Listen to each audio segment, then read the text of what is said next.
Chattin Pony, we're back again, episode 40, but different surroundings. We're not in Liverpool, we're in the Windy City, we're in Chicago, but got a very special guest on today. But as I always do, introduce yourself, Dave. So Dave Portnoy, star Barstool Sports, sponsor Paddy The Baddy, right?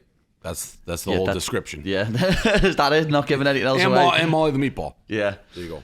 Molly might have come today. She was going to come, but we just thought she thought she'd have a little nap instead. We were with her last night, so it's probably the right move. Yeah, probably was the right move. Let's go right on to that. Last night we went to see Elton John, didn't we? Yeah, we did. That was it. It was a good night. So it worked out perfect because I was in London to watch you fight, and I didn't even know, because sometimes Barstool has terrible communication.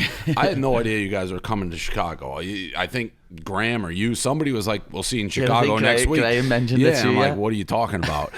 So you're going to a bar, and then it turns out Elton was performing last night, so it all worked out. Yeah, that was a good night, but I still can't get over how humid it was in that box. You know, Paddy, we didn't have the AC working right. Like, by the end of the night, somebody figured it out, and I was standing there, and we were just idiots because they had full-blown AC in there. We just didn't turn it on. At one point, I was just stood underneath the AC, just standing there. Me and someone else were taking turns of just standing there like that. Yeah, no, it was 1,000 degrees in there. We just didn't know how to turn on the AC. That's our fault, I think. Because it did come on in the last, 20 minutes, and it got cool quick. I don't know if you noticed that. But no, I didn't. I was just standing under the things, but... It was a good stadium, that, wasn't it? Soldier Field. I've never been to a stadium like that. That's like a historic American football stadium. The Bears play there, and there's all sorts of issues trying to get a new stadium in Chicago, but that's like a legendary stadium. Yeah. Cool looking on the outside. That's something I've still never been to, actually, an American football game. So we gotta do that. Yeah. We were actually talking with our the sports book. They want to take you to a football game and do like an event pregame. Football's great. If I'm being honest, I love it, but I prefer actually watching on TV. Like the tailgate and stuff is great, but it's super slow. Yeah. You guys have soccer. Yeah, soccer just goes, right? I watched one game with Blaze, and it was the Eagles versus the Bucks on TV. Yeah, on the playoffs when they got blew out. Yeah. And it was pretty boring to watch. See, no, I love watching on TV because I have the rhythm of the game. It's like it feels like it flies. Going there when you're in the stadium, the commercial breaks feel like they take forever. But we'll still do it. You should. I mean, you got to go to a football I've got to go to a football game. I went to a basketball game years ago. It was, what's the other stadium called? Well, the other arena called in New York. Madison Square Garden? Not the other one. No, the other one. What's it called? The Brooklyn Center. Prudential Center, Brooklyn Center? Yeah, that one. The Nets. The Nets. I went to watch the Nets there. But he was no good at the time. No, in this, I hate the Nets. Kyrie Irving's like my least favorite guy. He's still currently there. But yeah, that's different. Brooklyn Center is like a sterile, but basketball actually, for me, that's my favorite sporting event to go to in person. It's like, if they treat, I got my best connection since I started Barcelona from Boston is the Celtics. Boston Celtics. And they give me like A-list treatment. Sitting courtside, NBA, that for me is the best. Well, outside of what I got to watch with you and Molly, but for the most part, that's the best pro sporting event you can have as a fan. Yeah, in my opinion. I'll have to do that one day. It's sick. Sit courtside. It's sick, and the guys, the athletes are like freaks. They're like these 6'8" monsters. You know, they're like heavyweights in the UFC. They're just ridiculously big. Yeah, I always wonder that how athletes would cross over. You know, what. I hate LeBron too, another guy I hate, but would he be a dominant UFC guy if he did it growing up? Is that transfer? That's another soccer. Yeah. I've always said, because US sucks at soccer, right? Yeah, the women are good, aren't they? But the women are good. The women are good, but the men they do stink the gaff out. This is an ongoing Barstool debate we've had forever. I said, give me 5 years, and I can pick and force any U.S. athlete, be like, you're on the U.S. soccer team. You are. Drop everything you're doing, and you're going to train for soccer. We'd win the World Cup. No. Yeah, no, I think we would. No. I think anything that the United States is going to sound always the United States.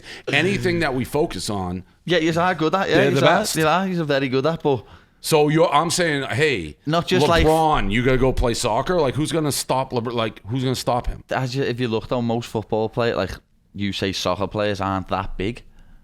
You know what I mean? Basketball players are big men. Most football players aren't. But our big basketball or talented guys who I'd pick can move like little soccer players. Nah, that's not happening. You've never kicked a ball before? No, I did. I played 10 and under, Paddy. I was 10 and under. No, I'm convinced. Like, there's so many guys who are just so. I don't know. America's like our best athletes don't play soccer. There's so many. America have got so many freak athletes. Like, it's crazy how good some of your athletes are. But like, look how big the country is. I'm always in shock when I'm here, just at how big this place is.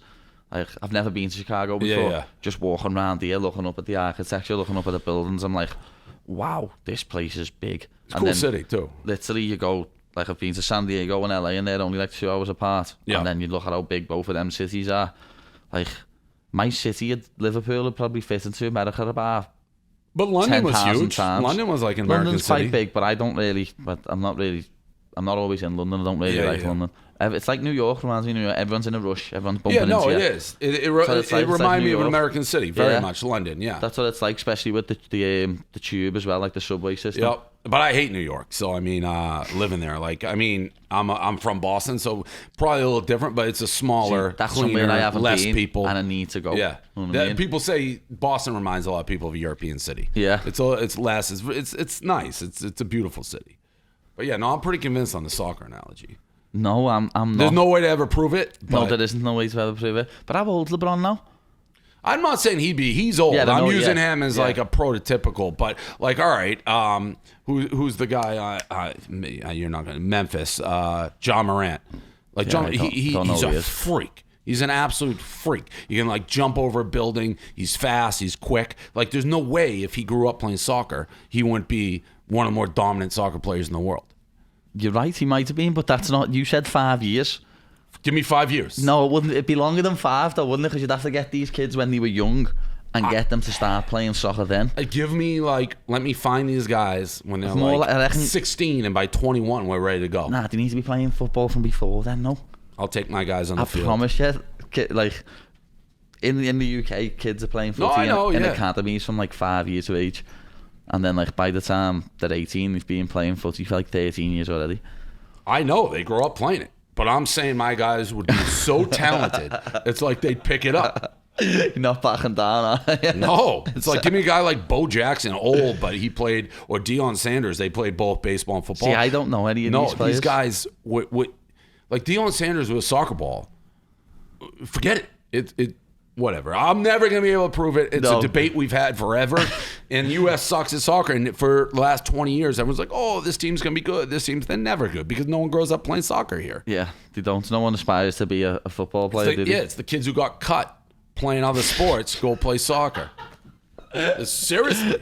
No, no, it's funny. It's like the way you say that, it's funny because we know people from Liverpool who come over and got a soccer scholarship because obviously no one's that good at soccer here. Yeah, right. And like lads who done it, who we know weren't even as good as like other players in the teams when we were kids, but because the standard's not as good here, they're playing in America still to this day. Yeah, it's crazy. Yeah, no, it makes sense. We've spoke about every sport there apart from one. What is it? Hockey. Hockey's one I need to go to because I want to see someone have a scrap on ice. A lot. That I would say is almost well, I said NBA. People, the biggest difference for us, United States, between television and being there is definitely hockey. Like hockey's tough to watch on TV. Yeah. People love it, postseason hockey, but being there is definitely different. It's a fun sport. Yeah. It's my least. So my allegiance is American football, basketball, baseball, distant for hockey. Like I'll root for the Bruins, Boston, but they're my distant. I'm less of a hockey guy. Yeah. But it's fun to go to. See, we don't have multiple sports in the UK. It literally is just football. Yeah, that's it. I like tennis, like, you know what I mean? But that's about it. Yeah. It's just football and fighting. Yeah, really. Yeah, I know. That's it. I'm trying to think. Tennis, I guess golf a little bit. You guys care about golf, yeah, no? People like golf and F1 and stuff like that. But F1's like a new thing, though. Well, at least for us in the U.S. Like, I know it's been around, but no one gave a shit about F1. They didn't till the documentary show came out. Yeah, the one I think was NASCAR, wasn't it? NASCAR, yep. People cared about that. NASCAR was huge, a little bit of a downswing, and F1 has gone bananas. It's because of that show. There's the show on F1, Netflix. the Netflix one. Yeah, that caught everyone's imagination. I didn't go to the one in Miami, but that was like one of the biggest events we've had in a long time. I went to Silverstone, the F1 in it's not London, it's in the UK though, and it was unbelievable. Some of the people that were there as well was crazy. Yeah, that's when you were on that guy's show. When he walked past me. Yeah, he walked by. You tweeted about it. I forgot all about that actually. That dude's a funny dude, whoever that guy is. I can't even remember now. But yeah, F1 people know he does like the pregame. I've gone once. I went to the one in Montreal. So there's a Casino Montreal. They were my first advertiser ever. Yeah. Like, I'm talking 20 years ago, and they invited me to the F1. But at the time, it wasn't what it is now. And I sat on a metal bench. It was 100 degrees. A Ferrari goes by in a second. I'm like, oh, this is kind of boring. Yeah, it's literally, you don't even see the cars, do you? You They're hear that them. fast, you hear it goes, and then it's just gone. You hear them longer than you see them. Yeah, you hear it coming and then gone. I couldn't, I made myself look pretty stupid as well. I said to one of the fellas, how fast do these go then, mate? About 140? And he went, oh, lad, more like 200. And I was like, he's probably thinking, what an idiot he is. Right? And I was just like, I'm embarrassed. Yeah, no, that for sure is like picked up in the United States big time lately. Yeah, it's always been big in the UK, but as you say, it's just mainly football in the UK. And so my difference on that, like, you're gonna keep calling football, keep saying soccer, but football or whatever. For me, it's football. I always say to everyone, it should be called American handball. Yeah, right. Because they have it in their hand. Yeah, no, I mean, it makes sense. We kick it, I guess, but then what would rugby be? Because they're kicking that. I don't care about rugby. But people isn't that a thing?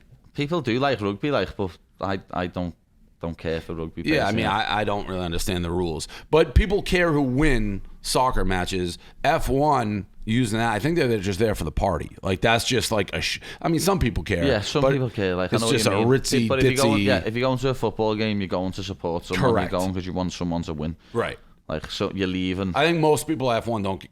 I'm sure some do, but most are going to party. But they're still going home happy. Whoever wins. Like, yeah, right, exactly. I'm not going home happy if Liverpool lose me. Like, right, even if we draw, I'm not going home happy. That's the same with like all the teams I support. Yeah. Like, even in New York, I won't go to a game if a Boston team's not in it. I don't go just to watch. It's like I have no interest. It has to be one of my teams, then I'll go. That's one thing I do like about American sports, though. There has to be a winner. Yes. Like soccer, they're lame how they do that. Don't you like draws? But I don't like the penalty kick thing either. I think that's lame. What do you mean? Like, it has nothing to do with who's the better team. No, it doesn't. Like, but it's you might as well flip a coin. It's more than flipping a coin, though, isn't it? It's a bit more technical. Not than really, that. because the goalie's like, should I dive left or right? I'm gonna flip a coin, and if he like nails it, like you guys have had World Cups decided by that. Yeah, multiple. Like, that's crazy. We won. Liverpool, my team, won 2 trophies last season through penalty kicks. Yeah, it's crazy. It is mad, like, because we were drawing for 120 minutes with the team. But crazy. Just play till someone scores. What if it doesn't happen though? Eventually, somebody's gonna score. I mean, eventually. I don't know. They might have a forever game, or do it like hockey. So hockey used to you play till there's a winner in overtime, but during the regular season they changed it because they don't want doing it and it turns into penalty shots. But in the postseason playoffs, it goes back to somebody has to score. You shouldn't end a World Cup or one of your that's the other thing about soccer. Like everyone gets a trophy. It's I can't tell when leagues start, when they stop. Everyone's always going. Somebody's always bragging about winning some league. It's like I don't even know. Because we have like there's cup competitions and then a league. You know what I mean? Yeah, right. So we have a league, then there's the Champions League, the European competitions, then there's the domestic cups. You're proving my point. Like, yeah, so it's like 9,000 different leagues. So and it's like if you get. I know the relegation, which I love. Like I wish American sports had that. Yeah, they do need the relegation. Like, but it's like if you don't qualify here, you end up there. I don't know, the whole thing's very confused. I told you, I bet on our sportsbook. I bet because I'm a Tottenham guy. No, he's a Tottenham fan. He's been a Tottenham fan for like 3 weeks. And they've outscored their opponents 4-1 since I've been a fan. Eric Dyer scores every game since I'm a fan. But I bet $5,000 on him to win 125. No, but like that, everyone listen. He's bet on Spurs to win the Champions League. Right. And everyone's like, you moron. They have to win like 2 leagues to win. Nah, to win the Champions League, they have to win. But they don't have to win. You have a mini group first of 4 teams, and you all play each other twice. And the top 2 teams go through. And then from then on, it's a knockout tournament. So am I already in that 4? Yeah, Spurs are already in that 4. And when does that happen? Them games start in September, and the group stage finishes in December, and then you'll know if they're in the next round for February then, or March. So I don't know why, but I was trying to bet them. We're recording this on a Saturday, and we just beat the shit out of Southampton. I was trying to bet that league. I love it. I love it. And you like try and say the names. We did. We smoked. They are Southampton, no? Yeah, Southampton. Yeah, we killed them. Yeah. I was trying to bet that league, which I believe the Premier League. Yes, and I assume that's what it was because I knew it was starting. But I bet something for the Champions League. You bet. So that's a European competition. Yeah, that's the whole of Europe. All right. That has like all teams from Spain, Italy, Germany in it, and all the little countries. And then the league is just domestic. So how I do in the Premier League has nothing to do with my bet. No, nothing to do. All right, I didn't know that. You didn't know that. All right. Yeah, well, in a weird way, that's good. Yeah. It sounds like I'm already in this group of 4. Why'd I get picked for that? Because Spurs came in the top 4 last season. Okay. So if you finish in the top 4, you get a Champions League spot. I love it. I love it. I won't change my bet. That's the competition Spurs would want to win over any, and I think the Champions League. Everybody. You'd rather win Champions, clearly, than Premier. Because it's European. Yep. But it is weird then. Someone could beat us in the England League, and I could win the I could win the Champions League. That happened. So I'd be the champions of Europe, but not of my own country. Yeah, that happened last season. Chelsea, or the season before, City won the league and Chelsea won the Champions League. And it happened. So who has bragging rights? The year we won it, because Liverpool won the Champions League and City won the league. So who has bragging rights in that situation? Well, one can sing we're champions of Europe and one can sing we're champions of England. That's literally the biggest difference. Which one would you run? Well, it's different with Liverpool because Spurs haven't won a trophy in that long. They'd probably rather win the Champions League. I didn't ask about the Spurs. No, that's what I mean. Trying to take a shot at the Spurs. I'm saying that it's different with Spurs and it's different with City. If you asked a Man City fan, they'd say Champions League because they've never won one. Spurs would say the same. Now, with Liverpool, if we win another league, we've equalled Man United's league, so we've got 20 as well. We won the Champions League a few years ago. So personally, I'd pick the league. But 9 times out of 10, you're always picking the Champions League because it's a bigger trophy. Okay. It means more. It's got more history. All right. So then that's what I'm going for. Well, we actually beat Spurs in the Champions League final a couple of years ago, didn't we? I was not a fan. No, then. I know you wasn't a fan. No, I wasn't a fan then. We haven't lost. As far as I know, since Spurs have not lost since I've been a fan. No.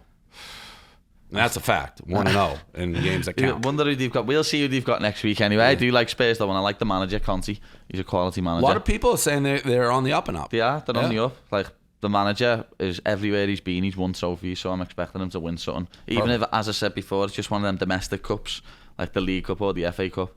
I expect Spurs to win at least a trophy this year. I know we have one thing we've won. I've heard expressions say it. I don't know what it is. The Aldi Cup. It was and then that's friendlies. Yeah, and then what's his face? The Arsenal guy Troops. that we got, Troops, is like that doesn't count. Whatever. Listen, since I've been watching Troops' team, they suck. Arsenal, they won last night though. Boy, that boy was at 1-50 since he's been. They've been all he's done is get his ass whooped since he's been at Barstool with his team. So we'll see how it goes. Well, yeah, when we was there last year, we beat them 4-0, didn't we? They're terrible. Yeah, we'll see how they are this year. They look better last night, but who'd they play? Crystal Palace, another London team. But we spoke about sports for a while there. Didn't even realise how long we were talking about that. But obviously, before you sponsored me and Molly, before Barstools even was a big thing, how did Barstools get started? A lot of people in the UK, like, they don't really understand Barstool. They don't know what it is. So they were all asking me, ask them about that. Yeah, so basically, I always knew I wanted to start my own thing. Like, I hated working for other people. So I had a sales job for about 7-8 years out of college, and it started, I like to bet. I like to gamble. So at the time, there's all these offshore, like, you couldn't bet in the United States, but there was all these offshore, like, sports books you could bet online. So I tried to get involved in gambling, and they all said they wanted to get off the internet, if that made any sense. It was a time where if you went on a gambling website, there'd be like fireworks, and it looked like you were getting your credit card information stolen. Yeah. It was that like junky. They're like, we want off the internet. If you create like a newspaper or something, we'll advertise. So that's what it was. It was a like 4-page newspaper in Boston, gambling, and I basically I did all myself. I had like fake names in there so people would know it was just me. Like I'd be like marketing Joe Smith and all this made And up it was shit. all just you? All just me doing it. I'd pick the newspaper up, and they have like, there's probably like free newspapers in Europe and stuff, like the Metro, right? Yeah, the exactly. Metro is a free newspaper. Yeah, so we had that in Boston as well. That's what it was. It came out once a week. I'd go pick up all the newspapers. I'd have like a 48-hour paper route, drop them in all these news racks, put them in bars. Then I'd go home, call for advertising. I'd write all the articles, and that's how it started. And I did that, and we had the gambling. And it just kind of morphed slowly from like a newspaper to a website. One day, I used to wake up like 4 a.m, go to the subway stations and hand it out myself so people would take it. One day, a guy who took it, he's like, hey, I'm moving to New York. So I was in Boston. He's going to New York. He's like, if I built you a website, would you put the newspaper on the website? Because I love it and I'm not going to be able to read it anymore. Yeah. I'm like, dude, if you want to build me a free website, do it. Like, I'll do it. So he did. And he ended up being like a talented guy. And that's how the web version launched. Yeah. It was not a plan or anything. But once we went online, it was obvious that was our future because it started spreading. People from like other parts of the country would like email me and be like, this is sick. And slowly the newspaper got phased out and the website just kept growing. And it was all organic. Like we never spent a dime on marketing. And eventually I found people who like still live, like Big Cat in Chicago, like Kevin in New York. We found other people and I hired them. So we tried to replicate what I was doing in Boston. In other places. In other cities. Yeah. It just slowly grew. And I did it from 2004 is when it started. And it kind of went to 2016. And I was doing great. More like I made more than, I just didn't want to wake up and hate my job. That's why I started it. And in 2016, we took investment, like a company in California, Chernin Group, reached out. They invested. I sold 50% of it. And then fast forward, and then it exploded. Like we all relocated. Previously, I was in Boston, Dan in Chicago, Kevin in New York. We all came to New York together. Thing blew up. And then Penn got involved 2021. And that was the next huge step. But that's the real abbreviated version. It's just been like organic. You know, right place, right time, right guy, a lot of lucky breaks, and just took advantage of a lot of things. And I mean, when we started, if people are like, what's a blog?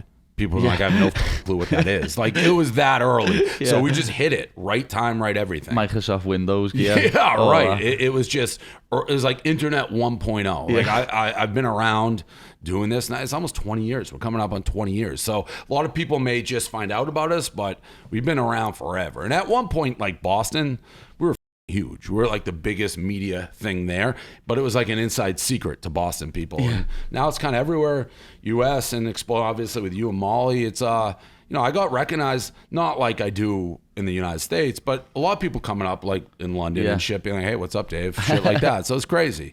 You definitely, the way you said there though, you got lucky. If you was writing all them newspapers yourself and putting other people's names, you definitely never got lucky. Well, no, you know what I mean? That was hard work. It was, but it's like, you enjoyed it. Yeah, but I don't care how talented or whatever. And for what we're doing, so many things have to go like exactly right. Yeah. Like, I mean, we just caught lucky breaks. Like I remember the first day we're supposed to launch the newspaper.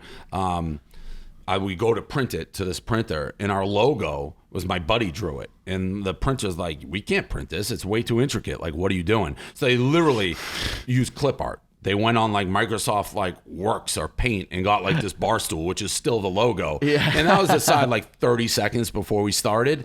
And another girl I knew how to do shit. It's definitely, it's like, I was the right guy to take advantage of the like opportunities, but luck was for sure. Played a little part. You need it. Anybody who... I think that in my career, like obviously there's some fights where certain things happened, or if I took a punch and I've come back quicker than I could have, and without that little bit of luck, I wouldn't be in the same situation that I am today. Yeah, I don't know how much, like, the luck part of it for business, anyone who says, like, they become super successful without a good degree of luck, I think is full of shit in business. Fight game, you kind of rise. But a lot of other sports, you need, like, the right break, the right time, the right, like, baseball probably. You just need a lot of right things. But business, for sure. Anybody who's saying they didn't need luck to get where they were. You have to be talented. And again, it's like right time, right place, right guy. But if I started at a different time, like if I tried to start what I did now, it won't work. It's too saturated. And it's not like I had some great plan. The timing of what I did when I did it was perfect. And I didn't know it, but it was. Yeah, I haven't got a clue with the internet, me. Like, I don't.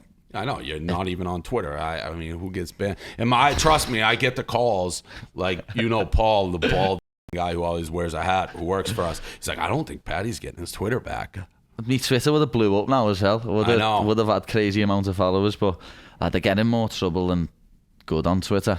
I know. Twitter's it's stuff. It's a deep, dark place, Twitter. I know. So, and it doesn't matter as much for, like, our business. I can't lose my social media. That's what we do. So I've gotten way better at watching. And social media is, like, so soft. Yeah. Like, you if someone can say something about me, and if I respond, just be like, our comment gets deleted and there stays there. I've had that one in the past. And I'm not the type of person who's running around like flagging things I don't like. It's like, you say whatever you want. I don't care. I'm going to say. But in my world, it's probably similar to yours. The people who end up coming at me, they are the little tattletales. They'll go in and then you're. So, like, I always thought Twitter was the one what you could get away with a little bit. Know what I mean? Like, I don't respond to anyone on Instagram or any of the other apps. I thought Twitter you can get away with a little bit on, but they said that because I had me Twitter banned last year. They said that right. It's well, they don't care. He said it's because they've realised that this new account is me. Yeah. How wouldn't they have anyway already when the UFC are tagging me and stuff? That's that's like we had a show on ESPN for one day. It's the fastest lived show in the history of shows. One day. One day. It aired and it got canceled the next day. And it was like a year and a half in the works. And it's because there was like a revolution at ESPN of people who didn't like us. And the guy who was the head of ESPN at the time, his name's John Skipper. He's a cokehead. He literally issued a press release. He didn't talk to us. He just canceled. He goes, the name of the show is Barstool Van Talk. Yeah. He goes, I didn't know Barstool Van Talk would be associated with Barstool Sports. It's like, what are you talking about, you clown? It's in the name. It's in the name. It's literally. And then the reason I call him a cokehead, he resigned like 2 weeks after this. After he canceled our show, and the reason he said he was getting blackmailed by his coke dealer, who he bought coke off, according to him, once. It's the most impossible story. Like, he's like, I bought coke off a random guy. He's blackmailing me once. It's like, all right, dude, that's like, nobody gets blackmailed by a coke dealer once. So, yeah. And we pop champagne. That's another thing. Like, I have in my office, like, champagne bottles engraved, like Ace of Spades bottles, all my enemies' names, and they just sit there. And I wait till they up professionally, and then we pop it. And so that we pop the champagne. It's like, he's a cokehead, and like popping it on the thing. Who's on the enemy list then? Who do we need to keep an eye out for on the enemy list? Yeah, no, who else is on there? Well, we got a lot. We got like Business Insider, Henry Blodgett, Julia Black. I got like probably like 10 bottles. People send me them now too. People just send they them, know so my hands hands. They'll show up a thing of champagne with a bottle on it. Yeah. That's brilliant. Yeah. Everyone has enemies though, don't they? It's just one of them things. And some people run from it. It honestly, like, is what drives me. And Barstool, like, no matter what happens, is so much more successful than I ever dreamed in a billion years. So I don't want to say complacent, but it's like, I like my life, and then something will happen where I get an enemy, and that's what's like, ooh, it's like it's day one and again. Just drags you back in. It's like, I want to squash this person. So yeah, it's what motivates me. Oh, great! I'll be honest, that's one of my big things. I love proving people right who've always backed me, but I also love proving the haters wrong who've always said, I'm not going to amount to something, I'm not going to be this, I'm not going to be that. That gives me a nice little feeling. That's a pretty common trait, I think, with like tons of successful people. Like, I'm a Boston guy, Tom Brady. He's on some documentary. He got drafted in the 6th round. I mean, Tom Brady's like greatest football player, American football player ever. He's literally crying on a documentary about getting drafted like in the 6th round with people like skipping him. Michael Jordan, the same thing. It's like common trait. I think just, the competitive, like, I hate my enemies type thing. Yeah, that is it. So yeah, we might as well move on to the UFC then, as we're talking about enemies. What was it like for you? Because obviously I loved that walk. I loved doing it all, but it must have been some feeling for yourself. Yeah, no, the walk was insane. It's something I never dreamed I would do. And to be honest, I was a little conflicted or maybe nervous about it because like I'm doing it to get like views and make noise and social and like draw eyeballs to you and Barstool and do it, but it's also like your life, and this was for you and Molly, and I did not want to be like a distraction in the least because it's the moment going, but it was surreal. So I was kind of camped in the back, but I never dreamed I'd be in that situation ever. It's just one of those surreal moments that, you know, there's very few things like in the world probably like a fight entrance, a big fight entrance. Like so it was surreal. The whole thing, the whole experience, even sitting right on the apron, like Ari Emanuel, that's where he was sitting. And then he left a little bit earlier. And the UFC guy, Hunter, he's like, you want to just take these seats? It's like, yeah, I'll take these seats. I'll get right in them seats. And I told you, when in your fight, you were down, and I know he made eye contact. And I'm like, this is so awkward. In the first round. Yeah. I was as I kicked him away, I can remember like I turned and looked at you. Yeah, because we were like this close to each other. And I was like that there, and I was like, you need to get up. You need to get up here, you lads. You need to get up. Just right up back to my feet. By the way, did you see that guy? I commented. I don't do this. The guy you beat, like, was talking about the fight after. He's like, he wasn't as strong as I thought. It's like, buddy, you got submitted in the second round. You didn't say a word leading up, and you're talking now? I know. What a weird time to talk. He's saying the O2's a dump, Liverpool's a dump, London's a dump, and I'm like, lad, you'd never been to Liverpool.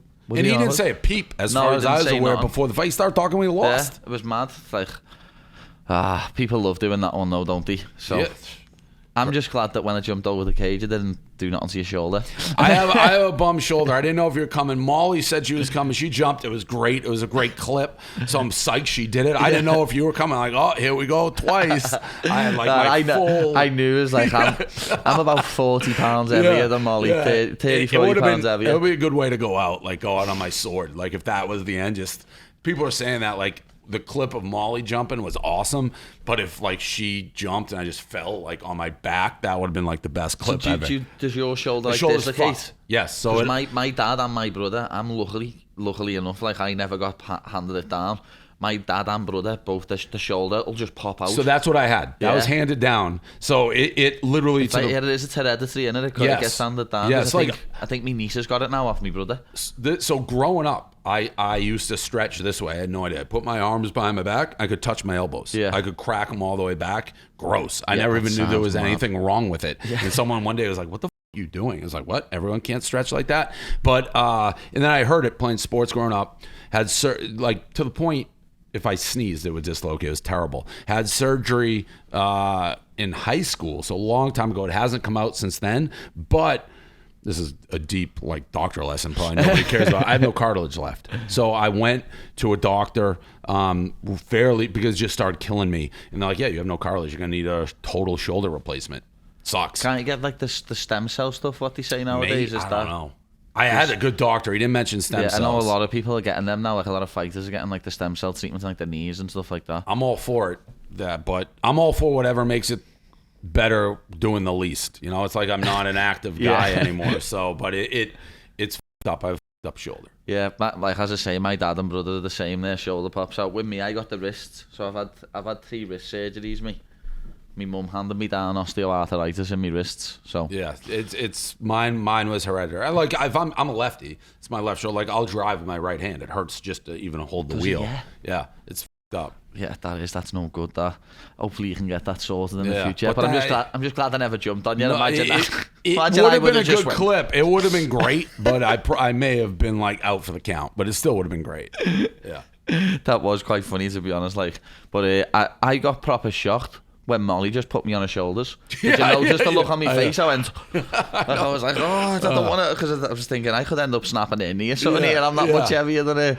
But I mean, the whole thing, to be honest, I've told Molly, like, obviously I thought you guys were both going to win, but where I was sitting, God forbid one of you guys lost, would have been the most uncomfortable, awkward. I was like, what am I going to do if this doesn't go like the way we want it to? But it was a perfect night. It was unbelievable. Yeah. I mean, one of those kind of, even doing this 20 years for me, it's like I never ever dreamed I'd be in that situation, that close, involved with you and Molly. Got Dana White like texting you the second you win. It was just an insane night.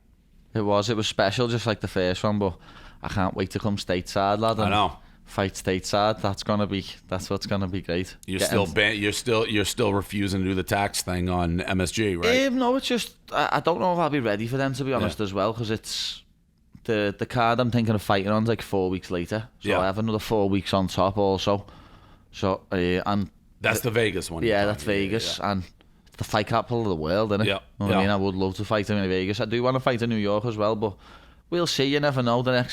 I wasn't planning on fighting that UFC London. Yeah. I was planning on fighting a few weeks after that, but I ended up fighting on it. So we'll see. You never know. You never know what happens. I could end up fighting in New York. Could end up fighting in Vegas. But no matter what, someone else is getting their head punched in before the end of the year.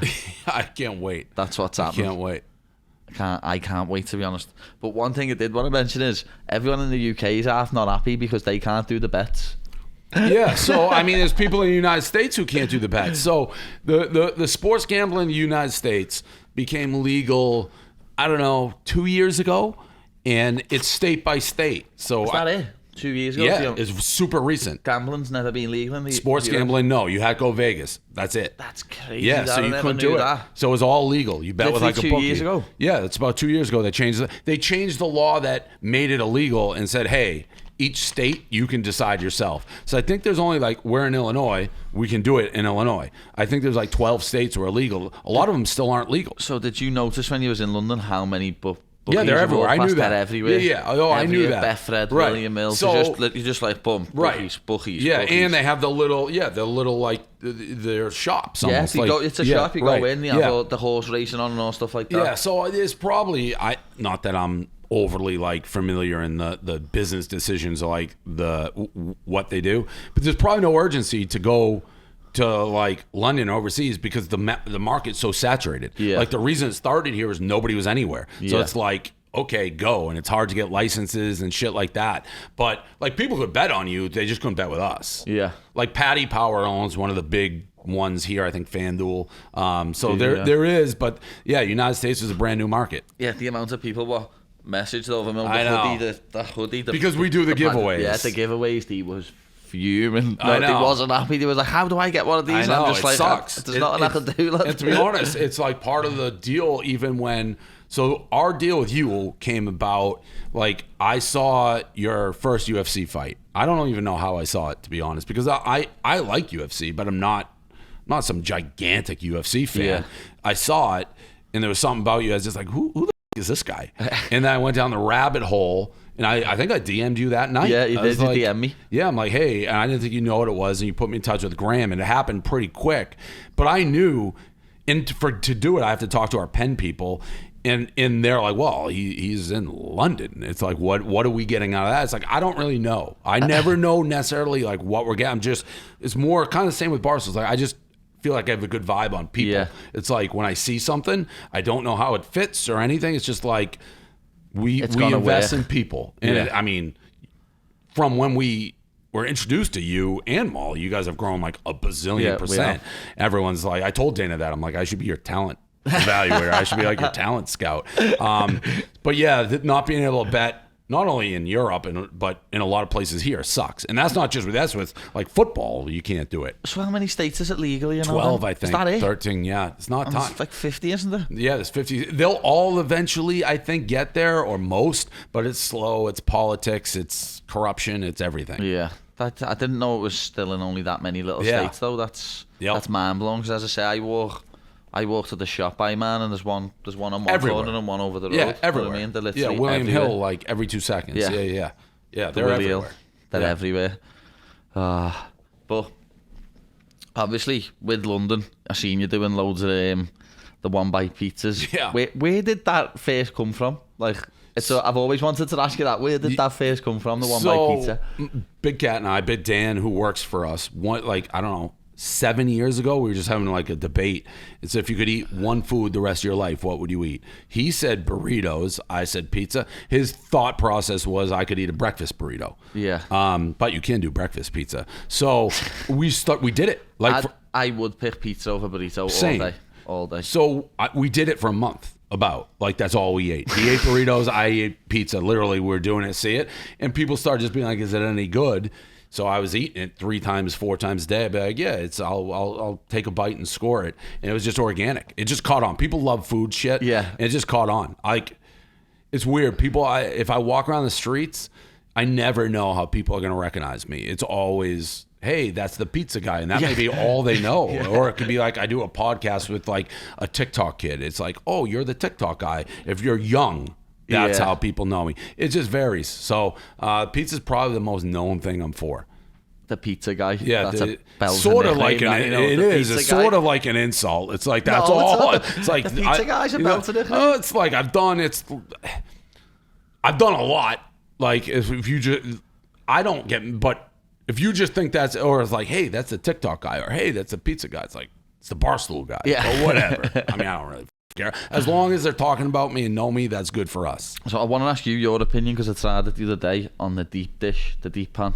They were saying you ate that, yeah. So I think it's great, but it's nice, but I don't think it's a proper pizza. So you can only eat it like once a month, right? Because it's so heavy. Like pizza, I have pizza every day. You can't have that deep dish every day. It's too heavy. It's definitely, you can't rank a deep dish versus a normal pizza. No, you can't. That's they're what I said. Two totally different categories. Completely different. But I do like it, but they're totally different categories. Here is we went that Luminari's the other night. Luminari's, yeah, that's one of the famous ones. There's a big controversy. So Chicago is the deep dish capital of the world. Yeah. There's controversy with local Chicago people where there's just tourists, like only tourists eat the deep dish, or whether they all do. Like a lot of locals will be like, that's not our shit. That's just tourists. Like only tourists eat there. I think it's the best they got, and they should embrace it, because their other pizza sucks for the most part, relatively speaking. Like they're like, we got a normal thin crust pizza in there, tavern style is what they'll say. That was all right. Like, I don't think their tavern style is great in Chicago. Yeah, it does not compete with East Coast pizza. No, it doesn't. And so they should forget saying their tavern style, embrace the deep dish, because that's what they're best at and is good. Have you done any pizza reviews while you've been here? I did one quick yesterday, right around the corner, easy. I'm going to do, I think, 4 or 5 after this. Today, yeah. Yeah, always working. I want to go to the Cubs, but we're going to probably do that. I might have to find some time and come for a pizza review. Do it. We got like 3 or 4. We're going to go do after this. And just knock I haven't them ate out. today. Like, I haven't ate yet. I haven't ate yet today. Could get involved. But, yeah, you meant to me. I need to try one of your pizzas, though, as well, because you've got your own ones that you put in the oven. The frozen, the one bites. We got to improve the recipe. That's all I'll say. But they did well. Like, so I launched my own frozen pizza brand. It's called One Bite. And they're okay, but they have to be better. They have to be better. So I'm not psyched with the recipe. He's criticising himself like I do with my own performance after the one. It's like, no, it's got to be better. It's done all right, but it's got to be better. It honestly does. I listen. People who know me well know I have no problem taking credit and bragging. Like, they'll be like, he takes credit for everything. But I'll be honest, the pizza has to be I know that he's taking credit for Spurs winning today and everything. Well, that may be true. That may be true. 4-1. Smoked. Keep saying 4-1 4 as well. Unanswered. Eric Dyer, goal. I know. I can't. Eric Dyer has been scoring. You've rubbed off on him, Dave. He's been scoring the last few weeks. Beautiful goal, too. It was a header, corner of the net. You made me laugh when you said coys before, though, instead of come on, you Spurs. Well, no. You can't say coys? No. Oh, well, that's the hashtag. Yeah, because it's come on you. Yeah, that's their fight song. Yeah, you can't just say coys, though. I didn't know that. Know what I mean? It has to be like, come on you Spurs. I didn't know that. It's abbreviated. I didn't know that. Well, yeah, but you can say like I can say USA, United States of America. I thought you can't do like coys. No one says it that way. Nah, it's just like, come on you Spurs. Well, it's a new. How many trophies we got?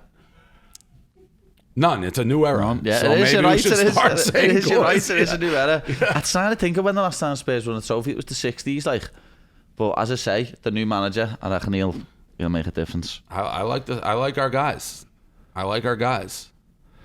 I don't know how they was. I mean, our captain there has been like the best player in England forever. Harry Kane's a top player, like goal scorer, scores loads Loyal of goals. guy. I love Son, though. Son's the best. He scored today. Did he score today, Son? Yeah. Somebody did. Kulichevsky scored, I think, whatever his name is. One guy scored 2 goals. Another guy scored his first goal ever with us, a new player, I think. And then Eric Dyer scored. You half know what you're talking about now, though, don't you? Yeah. Oh, that's great. Yeah. And you've got to start calling it football, though. Don't call it soccer. Football. It's football. Football. Well, if I call it football, people are going to get confused. No, because yours is American football. Well, I'm an American, so it's football. Yeah, so it's American football. Yeah, but here it's football. No, it's American football. Yeah, but we're in America, so here you should theoretically be calling it reverse. If I go back to London, yeah, you can start calling it English football then. Yeah, don't call correct. it soccer. Yes, it's English football here. When I go there, I'll be like American football. There, I agree on that one. All right, that fine. We're sound with that one. That one's perfect. We can put that one to bed. But obviously, we've signed for Barstool. What is the future for Barstool Sports?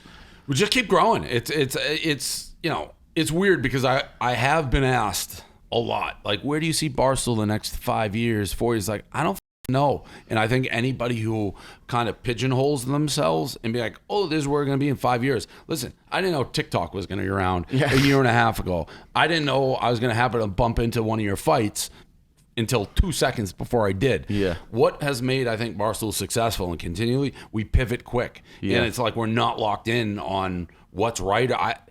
We don't know. And like Barstool's had a lot of talent come through our doors, and the people who are talented, we never tell them what to do. It's like we had this podcast, Call Her Daddy. It's like the #1 female podcast probably ever made. She ended up signing with Spotify for 3 years, 60 million.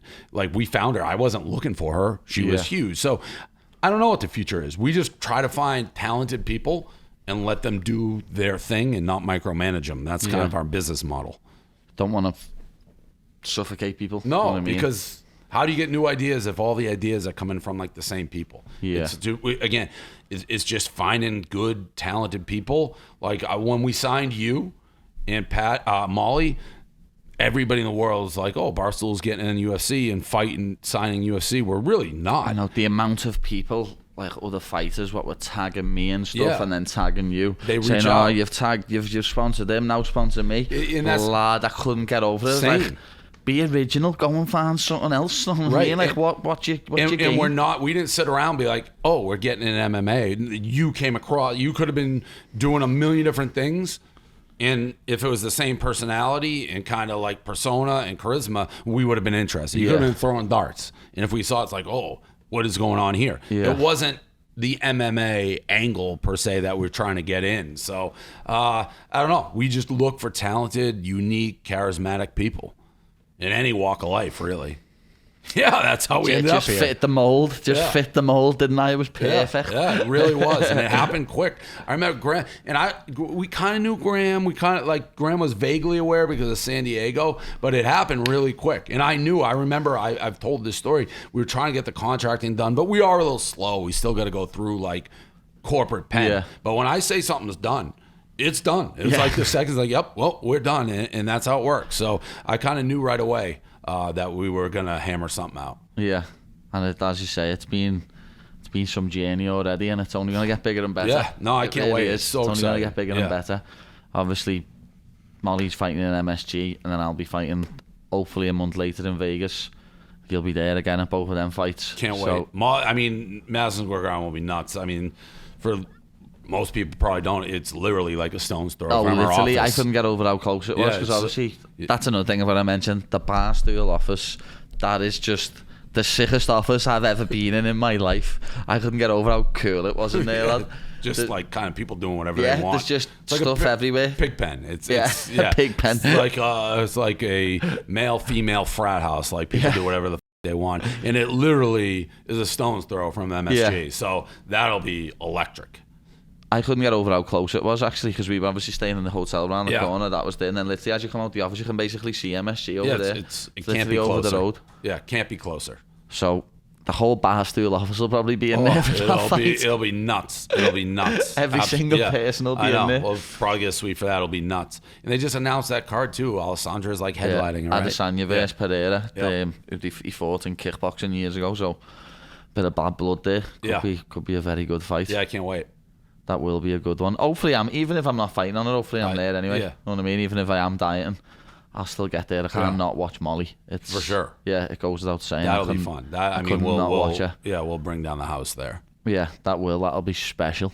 So this is a new segment of the podcast. A few people have been asking for something else, so we thought we'd introduce something else, add something else in.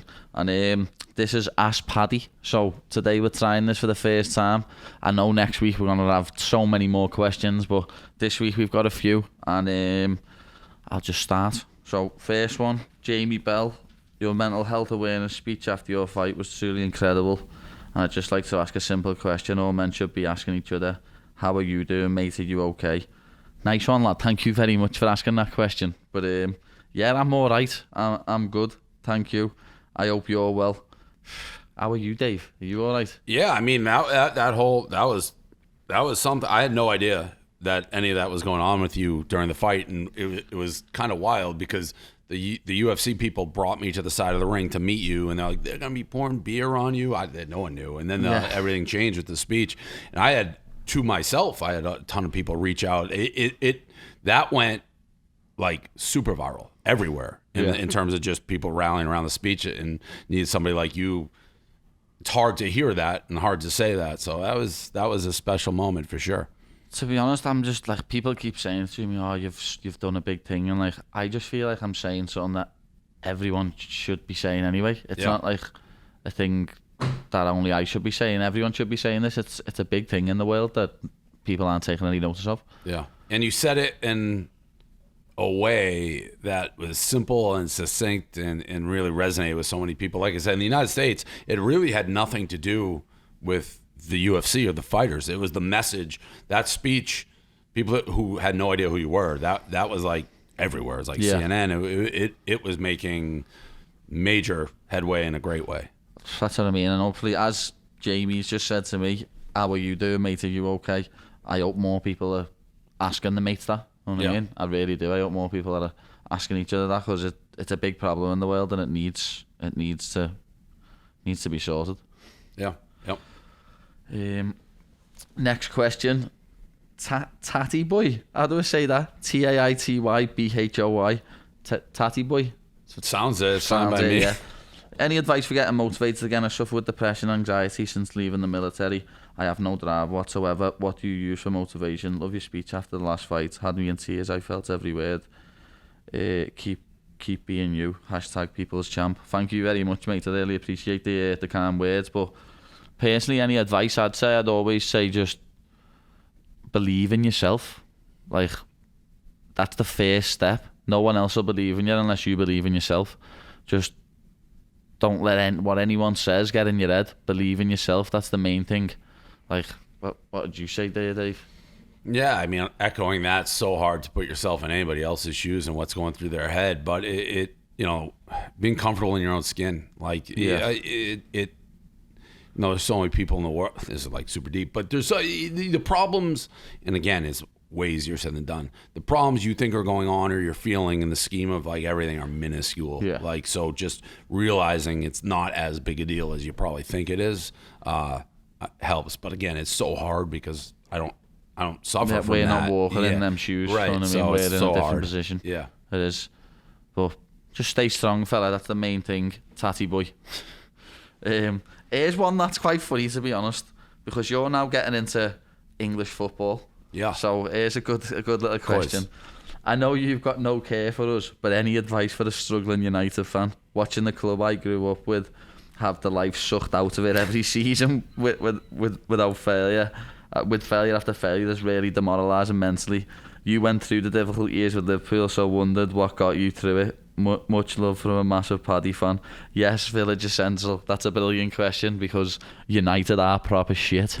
Like, they are the bad lad. Hopefully this Ten Hag can come in and help you out. But we went through a stage like that though, Liverpool, years ago. We was bad. I had a season ticket when Roy Hodgson was in charge, and he got sacked after about 4 months. It was bad. Like, yeah, listen, I'm a Boston guy. The Red Sox had they were notorious. They hadn't won a World Series since 1918. And we're talking all the way up to what was the year they won? 2001, was it? Or 3? Whatever it was. It was like curses, everything. The only thing about having a curse like that, it does make when you get there, if you get there, that much sweeter. Yeah, with he may Liverpool. die first, but it's like if you get there, it makes it sweeter. Like Liverpool never won a league for 30 years. You know what I mean? I'd never seen Liverpool win the domestic league. Yeah. And then we won it in 2019 or 20. And lad, it was just... Man, that's like when the Red Sox, you had like grown men crying, grown men like, because if you go from 1918 to the early 2000s, you have full lives who 3 missed generations that have never seen them win anything. So people were like pouring beers on their like dad's graves and stuff. I mean, it was wild. I'll be honest, that's one thing that my dad said to me when we won it. Like, my dad got a bit emotional and was like, "Oh, I'm just glad I've seen it happen with you, lad. I didn't ever know if it had happened. You know what I mean? While I was alive." And I'm just like, "All right, Dad, that's a bit deep." But so if he gets it, it'll be sweeter. Yeah. If not, that's tough. That's it. But next one. This is the one I was talking about before as well. Josh Markham said, "Since we are seeing Dave here, do you think we will ever see you with Dave doing a pizza review?" 100%. It's definitely it's gonna happen no matter what. Even if it's not today, it's gonna happen. That's 100% gonna happen. That's a certainty. Yeah. That goes without saying. And there's another one. Dominic J96. What are your goals after MMA/UFC? Do you plan on retiring and laying back, or are you gonna compete side quests? What is this, lad? GTA? Where do you see yourself in 30 years? See myself old, fat and rich. Know it's a good place to be. Yeah. It's also a wild question to me, like, where do you see yourself after UFC when you like just starting? But like when I retire, lad, I'll be doing all sorts of stuff. I'll have my fingers in all sorts of pies. I'll be doing content with Barstool. That's what I'll be doing. Life, yeah. Definitely. Heading up Barstool Liverpool. Yeah, that would be sick. Do you like, by the way, the owners? Because we share them. Yeah. Yeah, they're the Red Sox. Without them, we wouldn't have like the sustainability and be as good as we are now. I was like, I know you're a Spurs fan now, but like the 2 best teams in the league are us and City. Well, we're 1-0. Yeah, we're 1-0. But like City are oil funded. Know what I mean? They're funded by like a full country, where we're not. We're backed by FSG, and they've done us proud so far. Like, we've won every trophy we possibly could have over the past few years, but just need to win a few more. Yeah. Flaming Dusk has asked, your corner will obviously shout out some tips for you mid-rounds, but have you ever heard something said from your opponent's corner and / or the commentators table that you used it to your advantage? Well, when I had my debut in the Apex, the fight that you watched, I could hear the commentators. So when I heard DC saying, he's losing this round though, I was like, am I? And just bit down on my gummy and started swinging. So there's that, like, but the most annoying thing for me when I've been in the crowd is the missus being drunk and screaming my name, and I can just hear her shouting my name. You know what I mean? That's the most annoying one. That's wild. I didn't think you'd be able to. I guess the apex is when COVID was going, right? Yeah, so you can hear a pin drop. Yeah, the commentators you could hear. Yeah. But like, I mean, no, that's happened in like arenas in Liverpool. That's correct. Yeah, I wouldn't expect. I can hear me bird shouting. You know what I mean? And I can hear me dad. Yeah. I think it's just voices, just pierce through. Pop through. I mean? You can hear them more than other voices. That's crazy. I wouldn't have thought that. Yeah, it is mad. Like, Michael Kelly asks, will you ever fight Conor McGregor? Much love from Glasgow. Big up the baddie. Yes, lad. Much love to the jocks. But you never know. Could end up fighting him. We'll see. You don't know what the future holds. But obviously, if someone said, will you fight him? Of course I'll fight him. Yeah. Goes without saying. I'll fight anyone. anyone. A huge payday, but who knows what he's doing. Yeah, you don't know. He's meant to be in a film now. So it's one of my favorite movies of all time. I've never seen it. Great. Roadhouse. Yeah, that's what I mean. I've never seen the movie, so if you're going to cast somebody as a bad guy, he's like the perfect casting for that movie. It's a great movie. Patrick's a great movie. Yeah, I need to watch it, to be honest. A few people have told me it's a good film. It's like not good, but great, if that makes any sense. It's just like it was my era, but so you may watch it now. Like Con Air or something. Yeah, it's even before that, like Patrick Swayze. It's just that's like one of them films where like it's not that good, but everyone's like, oh, it's Con Air. Yes, right, you know exactly. So yeah, it's kind of like that. It's the critics probably aren't like, oh, that's great, but it's great. Yeah, it's great. So yeah, last question then. Al Adams asks, and this is for you, Dave. Okay. Does Davey Day Trader have any money making advice or business advice for entrepreneurs? Davey Day Trader's gonna come back. That's for sure. No, it's like not really. It's crazy. It's like my advice for anybody. It's like you gotta find something you like doing and worry about money later. Yeah. You know. So no, but Davey Day Trader will.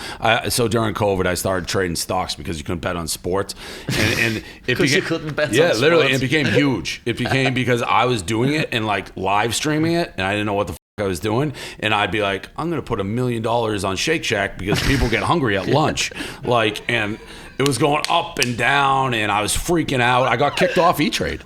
E-Trade kicked me off, because I was like just going nuts on E-Trade. They'd freeze. I'd be like, I got $3 million. I can't tell if it's up or down. So it's like, but it became a huge part of what I was doing. Oh, that's cool. You just put $1 million. Yeah, I was Shake Shack stuff. Trading up and down. I was getting murdered. It was like, I was on all these like financial shows, and they're kind of making fun of me. And then I got hot and started making money, and then they weren't making fun of me. It was a wild time. Yeah. Oh, that's quality. It was there was articles like in the Wall Street Journal. There's a show Billions on like Showtime. Yeah. They did a character based on me. Yeah. It's like the guy was sitting in his thing, like instead of eating pizza, he was eating like hamburgers and giving him scores. But I had this giant green hammer that I used to whack. It was wild. That's sick. Yeah. That, we had a character based on your own program. That's quality. Yeah. I can't wait to have that. And then they're like the character from Billions are watching this person trade. They're like, who is that? He's like, it's the king of the bros. They're all hanging on every word he says. It was wild. So you are the king of the bros. Yeah, I had the bros unlocked during COVID for day trading. I had nothing to do. I put a little, like when the stock market opens, you ring a bell. Yeah. So one day, I'm like, what am I gonna do for content? I threw on a suit. I stapled a bell to my door. I just rang it when the stock market opened. I just went ham. I just started trading, and people were like, what is this guy doing? So yeah, it caught on. I did it almost. I had no one had done the stock market like I had done, because I started making like hype videos, like a fight video. I was making it for like the stock market, and analysts were trashing me, and then I'd make like videos trashing them. They didn't know what to do. They didn't get that they were stepping into my world. Like, they're not used to busting balls and people being like, you bald fat asshole, like you don't know what you're talking about. That's what I was saying to like the analysts on the internet. No one's probably spoke to them like that for like 30 never. years. They didn't know what to do. They didn't know. They had no idea. So it did catch fire. Like, people still ask, and it was DDTG. It was just Davey Day Trader Global. Because I screwed up. I had one extra like G on it, and I just kept it. So it's Davey DDTGG. Yeah, it's Davey Day Trader Global because one global's not enough. That was what it was. Yeah, thing caught fire. But I haven't done it in a while. I was also like losing my real money. I was like, I'm about to go broke here. So yeah. That just reminds me of the way you said you'd only done it because sports betting weren't on. It reminds me of the first ever time I met you. I just had them corner kicks jumpers made. Yeah. You just done a bet over 10 corners. Yeah, we were doing it in the office. Yeah, we were doing anything. It was like that Penn deal, when we did our sports gambling deal, COVID hit like right after. Yeah. So casinos shut, everything. It's like, what? I didn't know whether Penn was going out of business. It's like, we need something. And the day trading, we just did it. I'll bring that back, but what makes it work and what makes everything with Barstool work is it's authentic. Yeah. So it was really my money. And I was really, at one point, like, I picked letters out of a Scrabble bag, and whatever came out, I put like $1 million in it. It was just, you have lost the plot. Yeah. It's just like, I'm gonna show that anybody can do this. Like, an ant can do this. And I just picked them out. I ended up, did that one end up winning? Please tell me that ended up going up a little, not bit. a lot. It was. Please tell me that one went up. I think it was like a Raytheon. I ended up owning on that. So. Yeah, a little bit. It was crazy. I bet. Yeah, it was that's what that guy's talking about. That was a wild time. It sounds like that. It was a wild time. Yeah, and I'd be all hopped up on coffee. I hadn't left my apartment in like months because you couldn't go out. And I go live at the beginning and the end of the stock market. It was crazy. Yeah, that does sound crazy. But yeah, that was brilliant. Thank you very much, yeah, Dave. No, glad we'll wrap to do it up there, but obviously, before we finish, tell everyone where to find you, Dave, all your social media. Yeah, Barstool, YouTube. Everything Barstool Sports. So my personal Stool Presidente, but Barstool Sports, everything, every channel, every social media, that's where we're at. And you all should be following all the Barstool stuff anyway. I've told you enough times. Yep. You all should be following that. But Thanks for watching, people. Like, comment, subscribe. You know the score. Barstool's out.